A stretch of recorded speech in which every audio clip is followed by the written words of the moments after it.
Warahmatullahi wabarakatuh dan salam sejahtera. Saudara-saudari rakyat Malaysia yang saya kasihi, apa khabar semua? Saya harap saudara-saudari sihat walafiat dan sentiasa berada dalam limpahan rahmat Allah Subhanahu wa taala. Pertamanya saya nak mengucapkan selamat menyambut Ramadan Al-Karim kepada semua umat Islam. Esok adalah hari pertama kita berpuasa.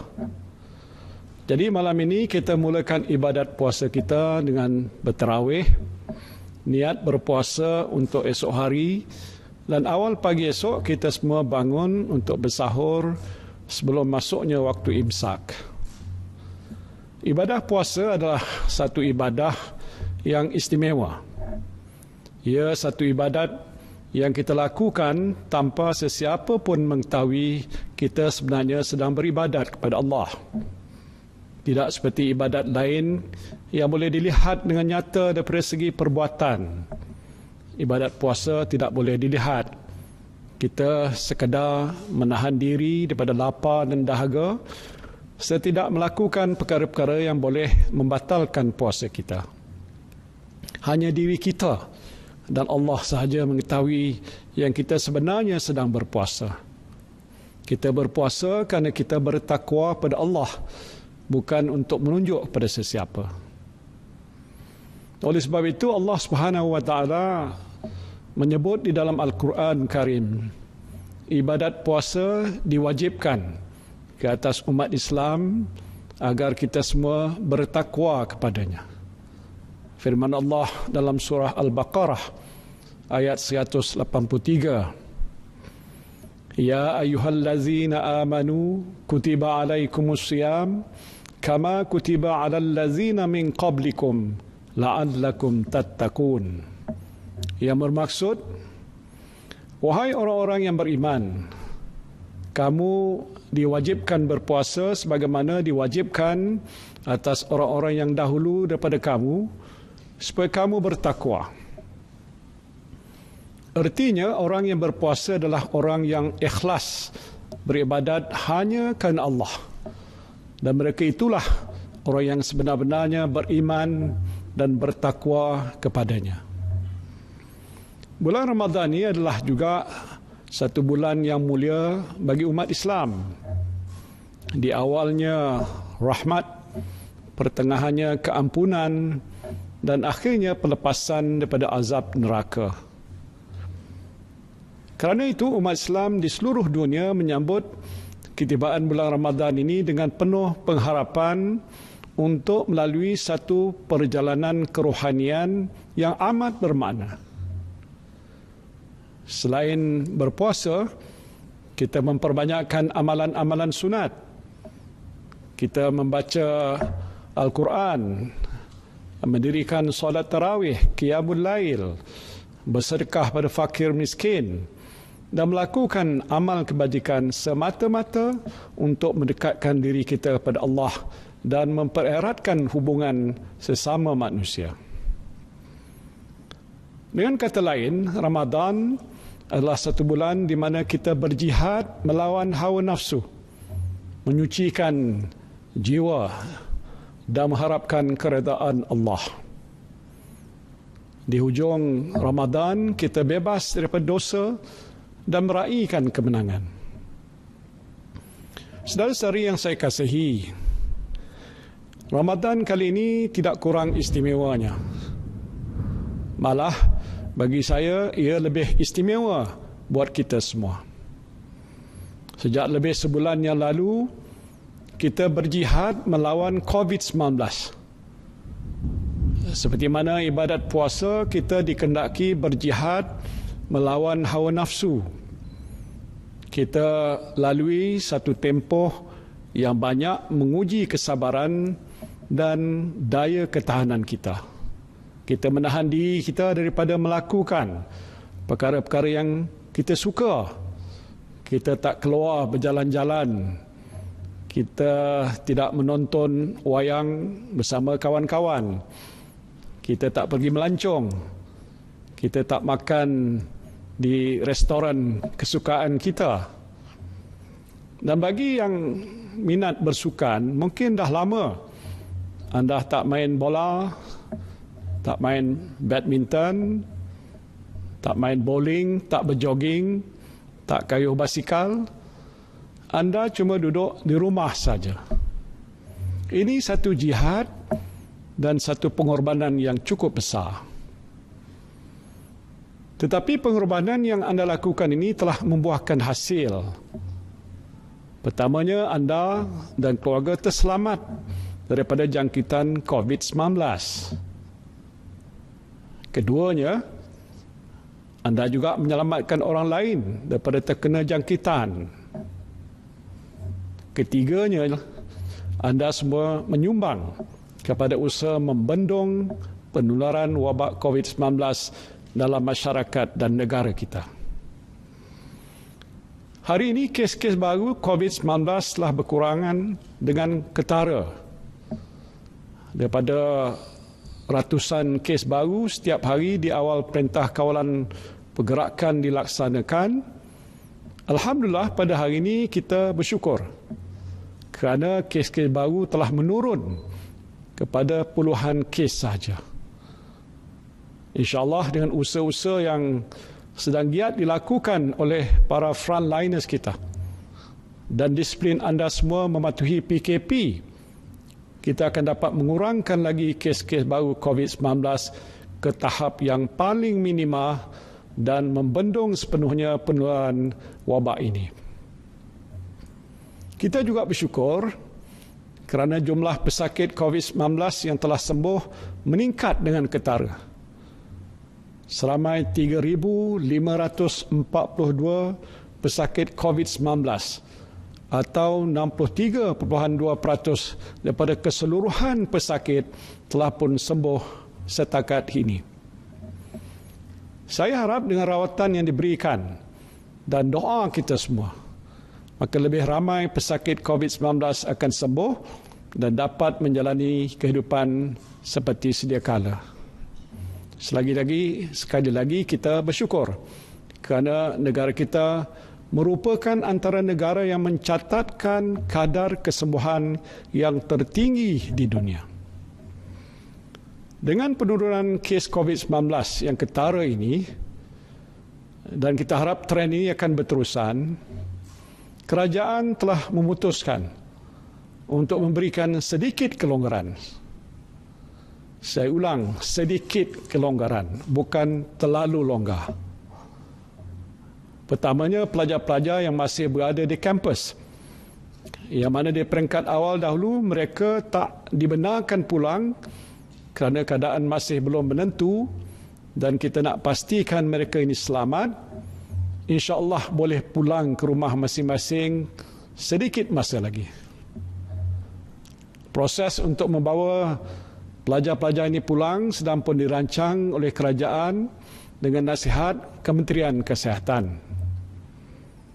Jumlah pelajar yang terlibat adalah besar, iaitu hampir 100,000 orang. Jadi kita mesti rancang pergerakan mereka ini dengan teliti untuk pastikan ianya teratur dan tidak menyebabkan risiko jangkitan. Dan sebelum mereka ini dibenarkan pulang, semua pelajar ini akan dipastikan benar-benar sihat dan tidak mempunyai gejala COVID-19. Pada anak-anak kita yang berada di kampus, insya-Allah dalam tempoh yang tak berapa lama lagi, anda semua boleh pulanglah ke pangkuan keluarga masing-masing. Butiran terperinci mengenai pergerakan pulang ini akan diumumkan oleh kerajaan dalam masa yang terdekat. Jadi kepada ibu bapa, sabar dulu. Beri sedikit masa pada pihak kementerian yang berkaitan untuk menguruskan perkara ini. Saya tahu anda semua agak rindukan anak masing-masing. InsyaAllah dalam sedikit masa lagi, anak-anak anda dah boleh berada di rumah. Yang penting mereka semua boleh pulang dengan selamat. Keduanya, bagi anda yang berada di kampung ataupun di tempat lain dan nak balik semula ke rumah masing-masing, Kerajaan sedang pun menimbang untuk memberikan kebenaran satu kali perjalanan bagi tujuan ini. Kebenaran ini hanya diberikan pada mereka yang terperangkap di kampung atau di tempat lain sebelum kerajaan melaksanakan PKP yang pertama. Dan pergerakan ini tentunya akan melibatkan jumlah yang besar. Dan oleh itu kerajaan sedang mengumpul data dan mengkaji kaedah yang terbaik untuk mengatur pergerakan saudara-saudari semua. Seperti yang telah diumumkan oleh Yang Berhormat Menteri Kanan Pertahanan, mereka yang terlibat boleh mendaftar secara online di aplikasi yang disediakan oleh PDRM atau membuat temujanji untuk hadir ke Balai Polis bagi tujuan membuat pendaftaran. Adalah penting untuk pihak polis mengatur perjalanan saudara-saudari supaya tidak berlaku kesesakan di jalan raya atau di hentian-hentian di lebuh raya. Anda juga perlu pastikan anda sihat dan tidak mempunyai apa-apa gejala sebelum memulakan perjalanan. Butiran terperinci mengenai perkara ini akan diumumkan oleh kerajaan dalam masa yang terdekat.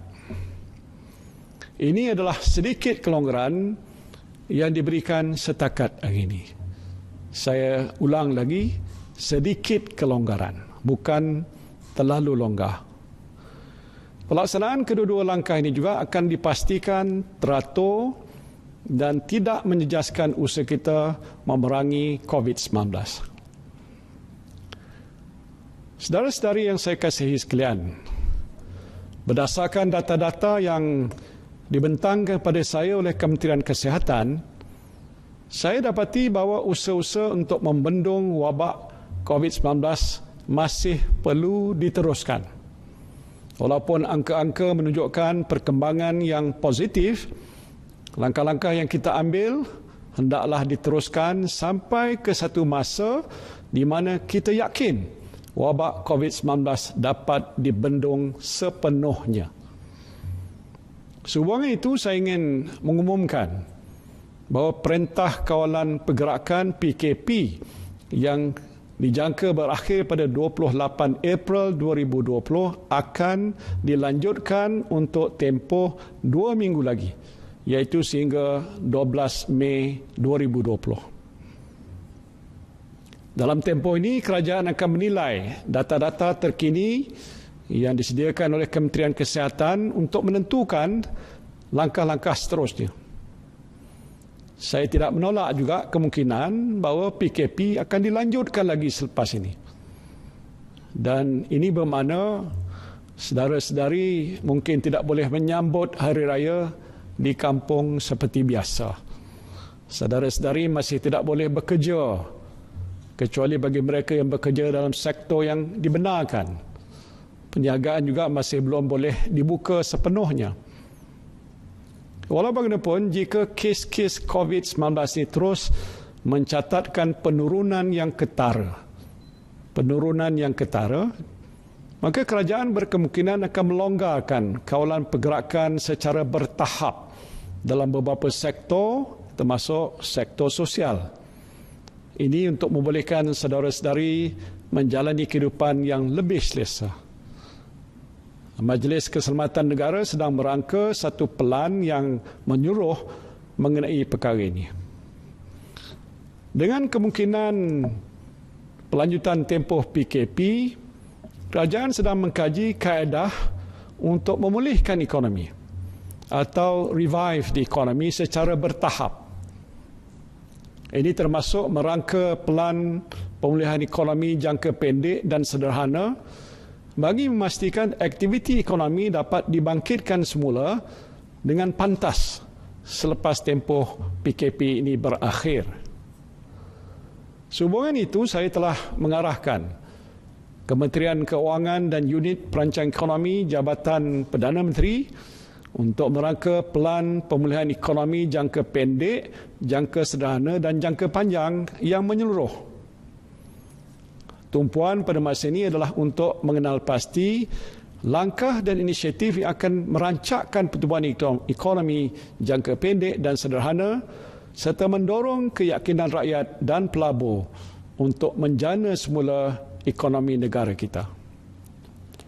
Antara inisiatif yang sedang dirangka ialah membina keupayaan dan kemahiran rakyat, menggalakkan perbelanjaan domestik, meningkatkan daya tahan industri termasuk PKS, serta memupuk persekitaran pelaburan yang lebih positif untuk masa hadapan.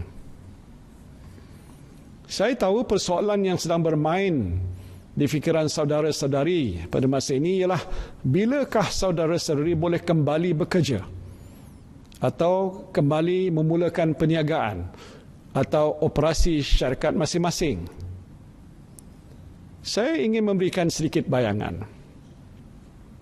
Walaupun PKP ini mungkin akan dilanjutkan lagi selepas ini, syarikat-syarikat dalam sektor-sektor tertentu akan dibenarkan beroperasi, tertakluk pada pematuhan syarat yang mementingkan keselamatan pekerja, penjarakan sosial dan kebersihan tempat bekerja.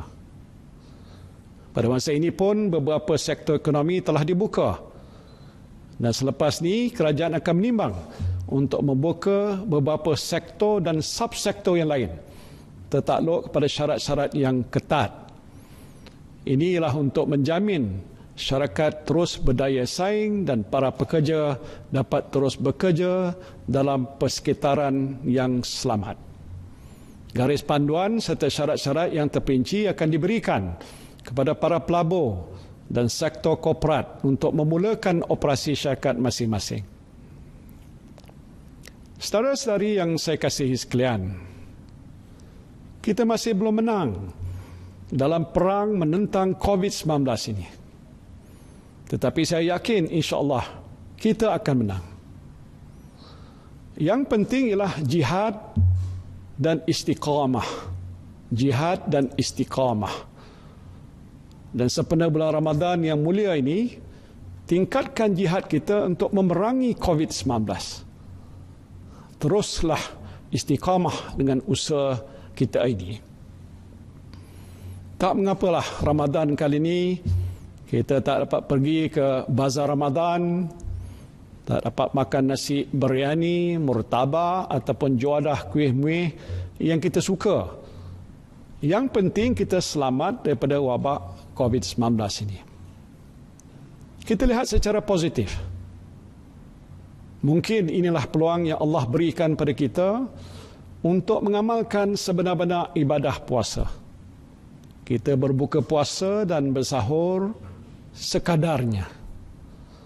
Makan masakan isteri kita dan tidak membazir. Kalau masakan tak jadi pun tak apa. Boleh post dalam grup Facebook masak apa tak jadi hari ini. Tak mengapalah. Kita tak dapat mendirikan solat tarawih secara berjemaah di masjid. Mungkin inilah juga peluang yang Allah Subhanahu Wa Taala berikan pada kita untuk berjemaah bersama keluarga di rumah. Jika tidak sekarang, bila lagi kita jadi imam, anak dan isteri kita jadi makmum. Dan insya-Allah ganjaran pahala dan barakah yang kita terima tidak kurang besarnya. Apa yang penting kita lalui jihad ini bersama-sama. Seperti bulan Ramadan, di akhirnya adalah kemenangan buat kita semua dalam melawan hawa nafsu kita. Kita berdoa kehadrat Allah Subhanahu Wa Taala. Mudah-mudahan di akhir jihad kita melawan COVID-19, kita juga akan diberikan kemenangan, kesihatan dan keselamatan daripada wabak penyakit ini. Mudah-mudahan bulan Ramadan yang mulia ini akan membawa rahmat kepada kita semua. Banyakkanlah berdoa kepada Allah, mohon pertolongan daripadanya. InsyaAllah kita semua akan dilindungi daripada sebarang musibah. Amin ya Rabbal Alamin.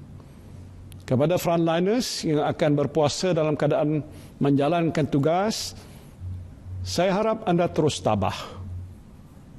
InsyaAllah permohonan anda semua akan diberikan ganjaran oleh Allah Subhanahu Wa Taala.